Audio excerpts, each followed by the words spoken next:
Hi, I'm Crystal Smith, and you know from our YouTube channel that we like to get information out there to you about things in Portugal, how to do them. And so today I have the absolute pleasure of introducing you to our real estate agent who did amazing job for us. And so I'm going to let you introduce yourself, Denise. Thank you so much, Crystal, and thank you for the opportunity to talk about Portugal and the real estate in Portugal with you. I'm Denise. I work with Villas Key. We are based in the Algarve, in Lagos specifically, and where most of our offices are. But the Algarve is everybody knows themselves in the Algarve, so we work mostly in this area. Um, and we had the pleasure of meeting you and your lovely family. And it was Help a us with pleasure. a sale of a property. Exactly, exactly. And it was very good.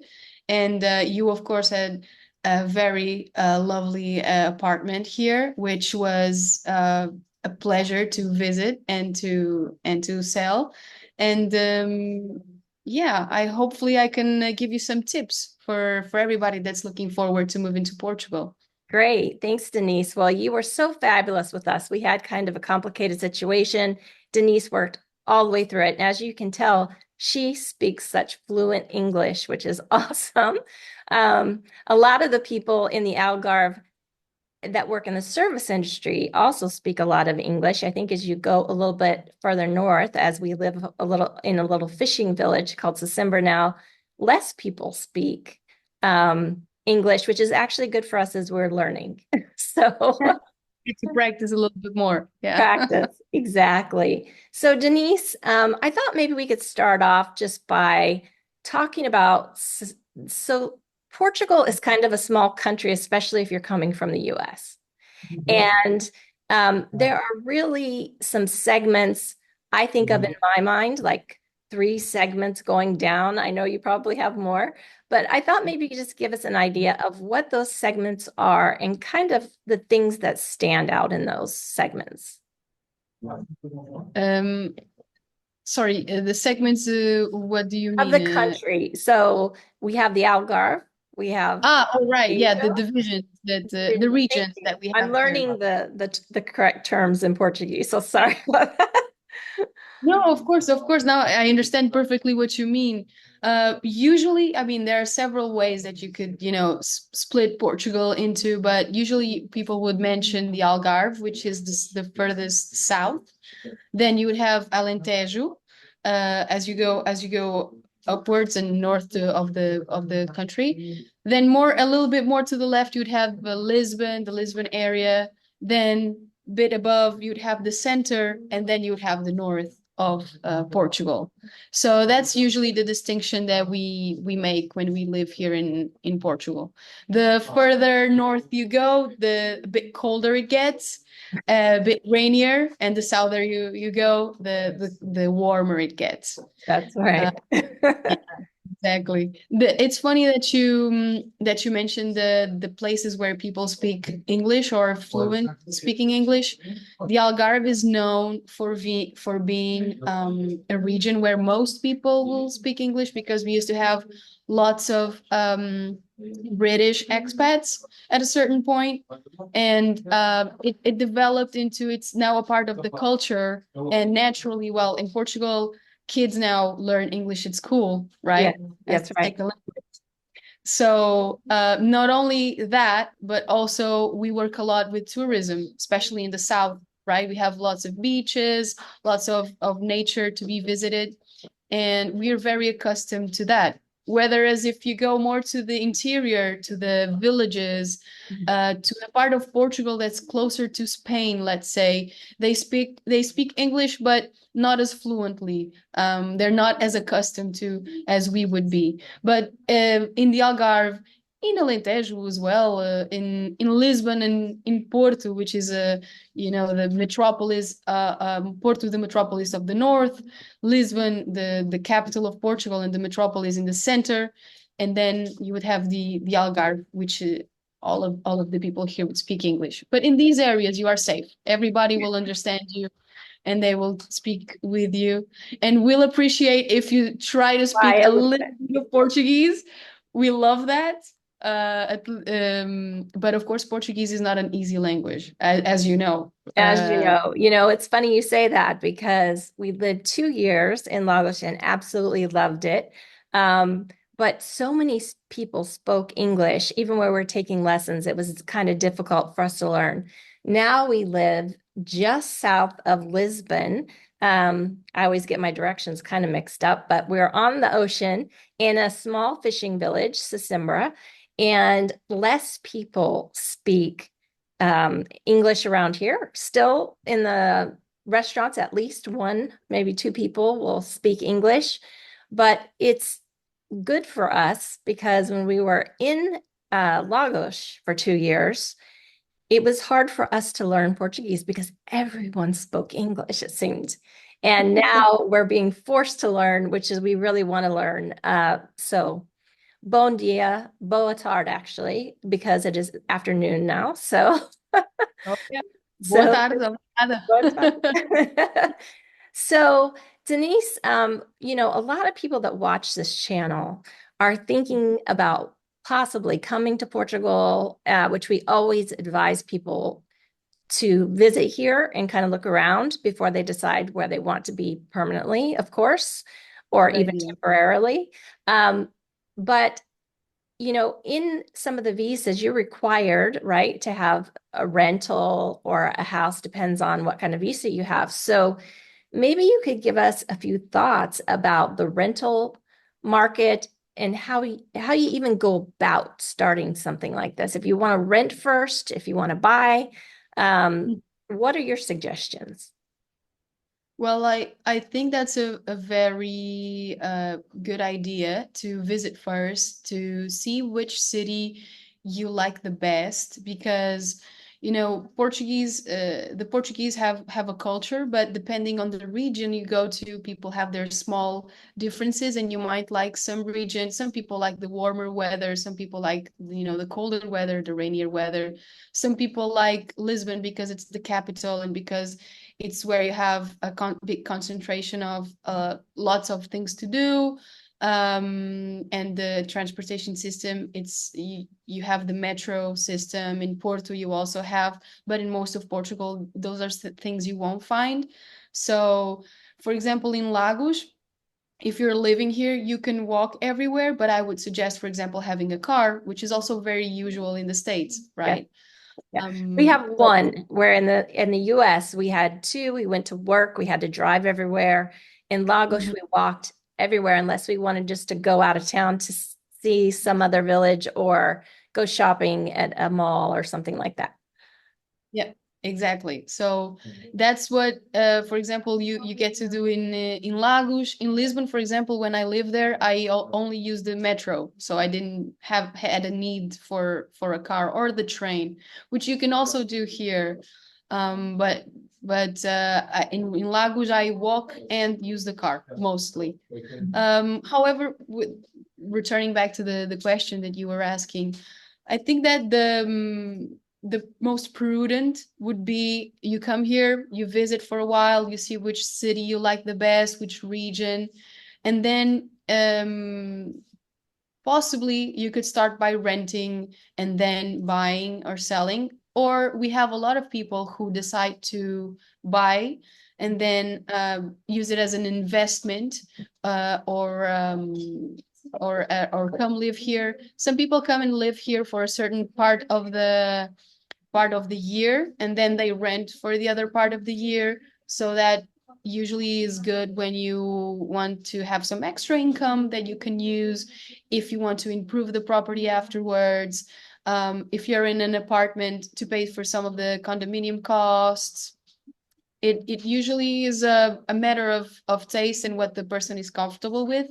If you're comfortable already in investing in real estate, I think it's a country where you can invest pretty well. The prices are depending on the region are a bit lower, I guess, in comparison with the United States and with Absolutely. Canada. So people are usually a bit more comfortable doing that over here. And you can choose to have, for example, a lawyer that will accompany you through the process. This usually leaves people more comfortable. But if you don't, the main difference that I would think that buying versus renting would have is you would need to have your own bank account here. Mhm. You would Which is a you requirement of a visa in any case. Yes. perfect. Then it balances out because you would need that in order to buy a home due to because usually either you do a payment with the check that needs to come from a Portuguese bank. So that's one of the requirements. You also need to have a taxpayer number, which is a NIF. We call it a NIF here. And for the rental contracts, you better have one as well, because when you go and register the rental contract, they ask you that at the tax office. So I'd say if you want to stay here permanently, start by either, consulting a lawyer and getting a taxpayer number, because that will be as important as your social security number, for example, in the States, right?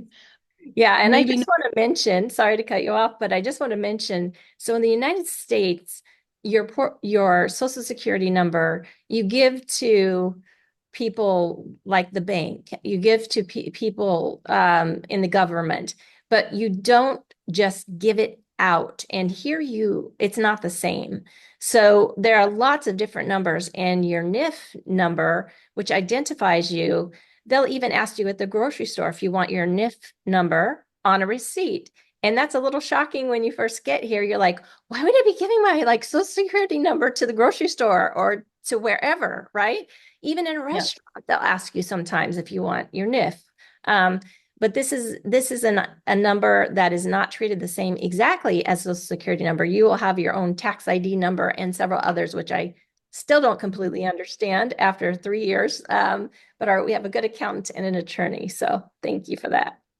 Yeah. No, the indeed it works in a different way. I meant just to say that they are very important. It's a very important number to have, especially whether you're a resident or a non-resident. But if you're thinking about investing here in Portugal, it's a very important number to have. In fact, I would say it's one of the first things that you do bureaucratically when you're taking care of documents here. But yeah, please don't give your social security number out. So you can give away your NIF peacefully. No problem with that. Easily. Yeah. That's right. Yeah, That's they would right. ask you for the NIF at restaurants, especially when it's a company, so you can deduct it from your expenses, right? And declare some things in your IRS. If they don't have the NIF number in the receipt, you wouldn't be able to declare it for the IRS Yeah. as an expense that you Right. can deduct, So right? the So that's why. government kind of keeps track of that.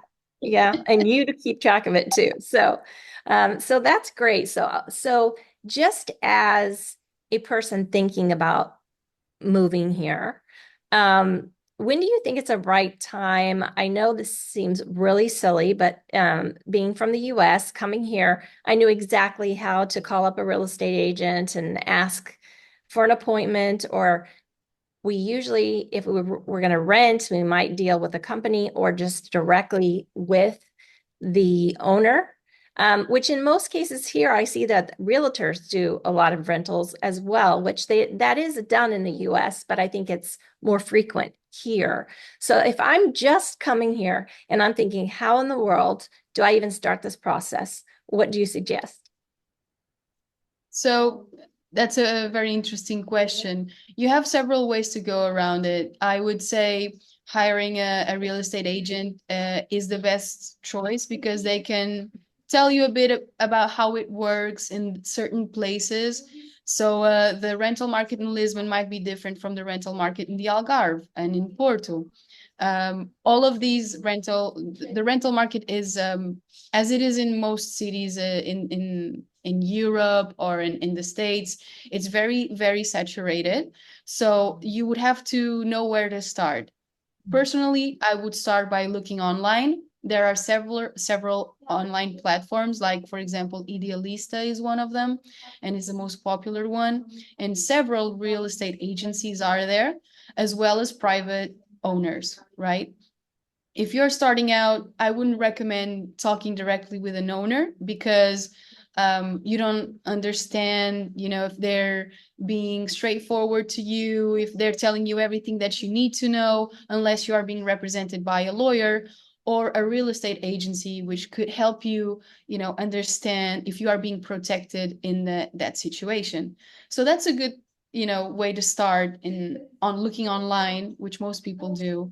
And then hopefully if online you don't find anything that you like, you could go to a real estate agency close to where you're staying. Just go inside the door and ask, do you have anything available? Because sometimes what happens is the market is so quick, either for the rentals and for the sales, but especially for the rentals. Sometimes you have properties that are just coming in and that, before you get to put it on the internet, they disappear like that. That's how it So it's happened with us. Exactly. yeah, exactly. It's good to also, go inside the physical office and talk to the people there and, talk face to face, know somebody that let that somebody know you and what you are looking for. And yeah, go from there. I think that's a good option. Perfect. So I'm going to insert the Idealista website and also your website. Is it okay? So if someone was thinking of going to the Algarve, for sure, you're the gal. I mean, you are fantastic. If someone doesn't really know, or if they're interested in the North, would it be okay for them to contact you? Okay, can you help, or would you refer them to another realtor? So we work mostly with within the Algarve, and that's where we have most of the properties that we have for sale and for rent, whether it's long term, short term. What we do have in other locations, mainly in Lisbon, somewhere in Alentejo and Porto, are big properties such as hotels and big investments like big plots of land, industrial property, commercial. So if you're looking for habitation, I would go to a local real estate agency in those places. I'm sure there are several that can help you out very well. Hopefully, somewhere closer to the place where you'd like to stay is where I would go and look for a real estate agent there. Though, if you're in the Algarve, let me know. I can help you out. And the Algarve is a very big part Mhm. of Portugal. I'm telling you, we have lived three places, and I think the Algarve, specifically Lagos, was one of my favorites. And it's crazy. There's something like 400 restaurants in Lagos, and maybe half of them close during the winter when nobody's there. But it's beautiful there, and you can have the beach to yourself, and there's still 200 restaurants you could go to. It's just amazing to be able to walk and do things. Well, Denise, thank you so much for your time today. Is there something else you'd like to add? I was just about to say, it used to be that the Algarve was more seasonal, even more so. And now, little by little, you start having more people here in the winter and more activities and more places staying open in the winter as well. So it's been great because we've received lots of American tourists and people who come and stay here, as well as Canadian, especially in the last few years. And you've helped out to keep the life inside these cities.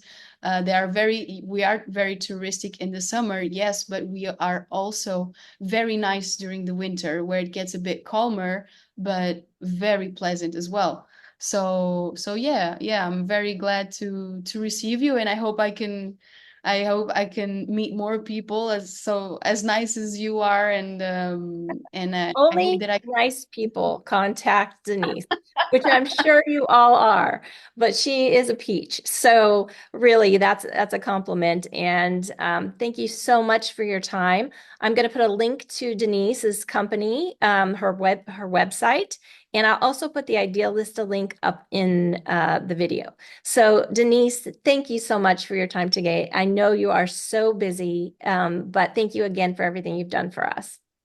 You're very welcome. Thank you so much for inviting me for this very good talk, Crystal, and it was always lovely to talk with you. I hope Okay. you get to bring more people to our lovely Portugal, and I hope that more people can experience what life is here, because I also I lived in the States, while I appreciate it a lot, but here is a bit more slower, a bit more calm. If you are looking for that sort of thing, I invite everybody to come and get to know us a little bit better. If anybody has watched my videos, they know I'm all about that. The calmness of Portugal, and the people are just so nice. So, anyways, hope you have a great day and we'll talk soon. Thank you so much, Denise. You too. Thank you, Crystal. Take care. Bye. Bye.